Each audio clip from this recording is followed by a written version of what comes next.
Do you have low self-esteem? Well, I have a couple of things that I think may help you, but don't yell at me. This is just based off of my personal experience, as I have very high self-esteem, and I hope that you can be just as crazy as me, because I think it's a great thing. Let's start with number 1. Make an emotional separation between yourself and the aspects of yourself that you don't like, but you can change. You gotta remember, they're not you. Just make sure your sense of self consists of all the good things. This doesn't mean ignore things you don't like that are maybe kind of bad. It means you need to consider them as a temporary guest who will leave when you choose to kick them out. They could be a pain in the ass, that's for sure, but when you choose to make them gone, it'll happen. It just might take some time.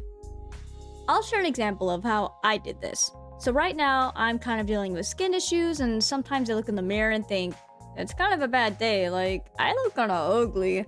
The thing is I don't feel ugly, because that condition is not me, and that's what's important.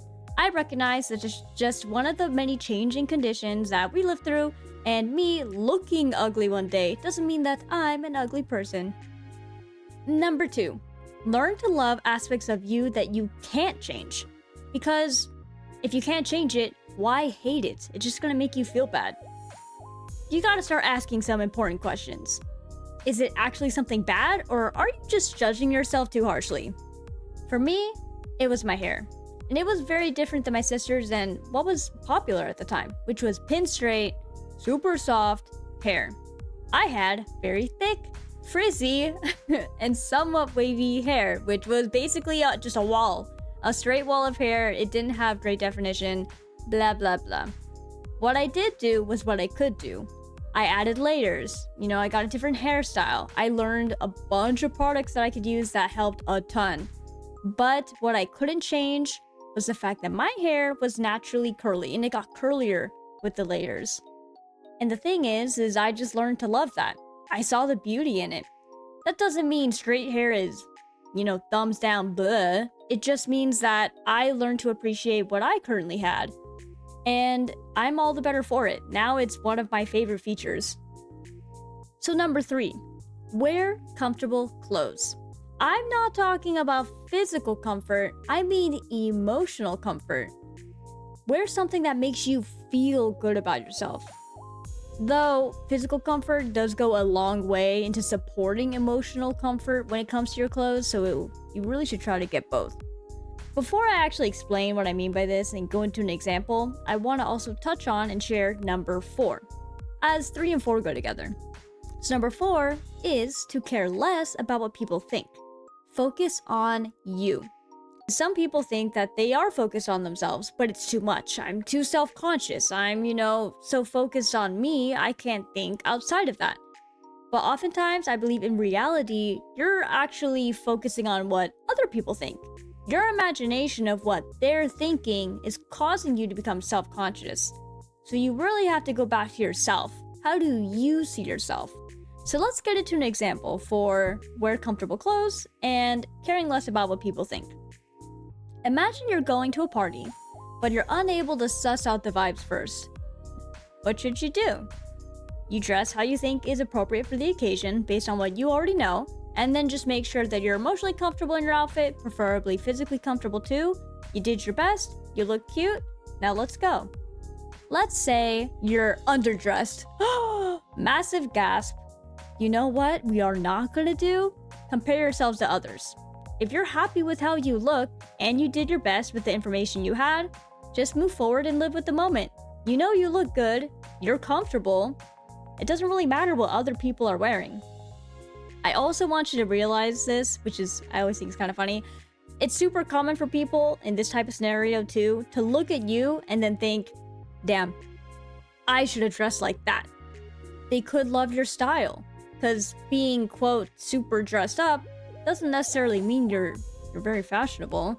Number 2, they could be frustrated like, dude, I wore this snazzy outfit, but I could have been way more comfortable and wear something way more toned down like that person. And they could be complaining to their significant other about it because they pushed them into wearing that fit. I'm just saying, it happens all the time. Now let's get into an example where it's the same party, but you're overdressed. Whoops. Once again, we don't panic. You need to shrug your shoulders and move on with it. For all you know, someone else in the crowd is thinking, damn, they look fire as hell. Or they're thinking, I had an outfit I wanted to wear too, but then I didn't really know what other people were gonna wear, and that's the thing. It goes back to, you don't care what other people are wearing, as long as there's not a dress code, right? You want to just make sure that you're comfortable, you feel good about yourself, and it's, within the bounds of what is probably appropriate for the situation. How comfortable you are in what you're wearing and how you feel about it is going to show in your interactions with everyone else. So that's why it's really important to be comfortable, physically and emotionally, in your fit. So, number 5, my favorite, it is to become delusional with positive delusions. Normal people call this positive affirmations. And it's relatively the same thing in my head, but there's a reason why I call it delusions. What you do is you tell yourself every day, you look good, you're loved, whatever it is. Add positive stuff that you're insecure about. You say it, even if you don't believe it. That's why I call it delusion. Because you may not believe it, and you're gonna think it's delusional for me to even mention this. I'm not lovable, I'm not whatever, attractive. You're thinking it's delusional to say that you are and tell yourself that? Other people are thinking you're delusional for not believing it. It's time to make yourself believe what other people see too. Even if it's not voiced to you, that doesn't make it not true. I want to make a note for people who say, yeah, but I'm just realistic. I know I'm not a 10 out of 10. Okay.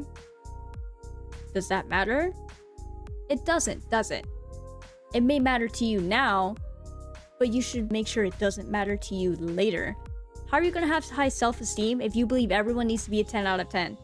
Which, by the way, you need to realize, not everybody's 10 is the same 10. Your 10 out of 10 could be someone else's 5 out of 10. You need to make sure that you are your 10 out of 10. You need to be happy with where you're at. I'm my 10 out of 10. For myself, I know I'm not literally the most attractive person on the planet, but do I feel like it? Do I feel like I need to change how I look and who I am? No. I'm happy with how I look.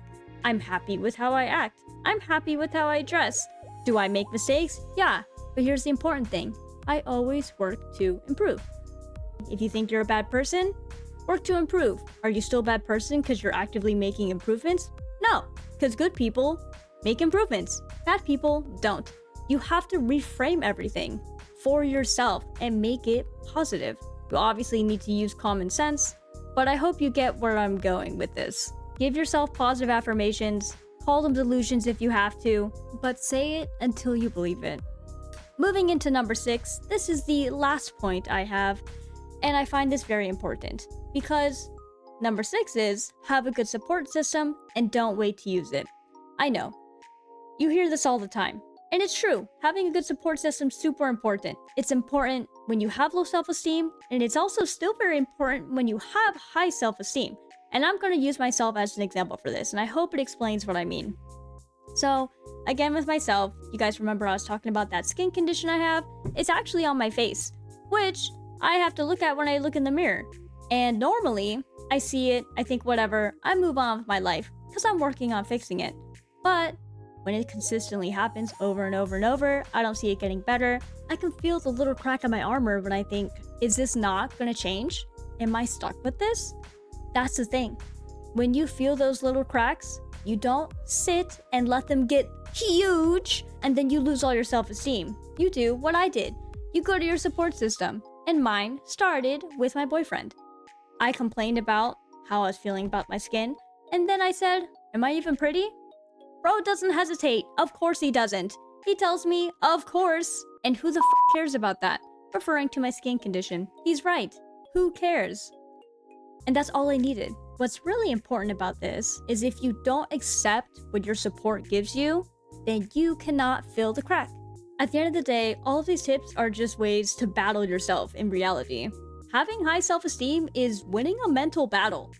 And I hope these tips can help you build up your self-esteem or have an idea of how maybe you can start fighting but you've had all this time and didn't really know how to handle. I was lucky. I was raised to have a super strong mental wall, and every day I have to work to maintain that. And the good news is, you can build one if you didn't already have one. And if you kind of have one that's half built, well, you can build it all the way and fill the cracks too.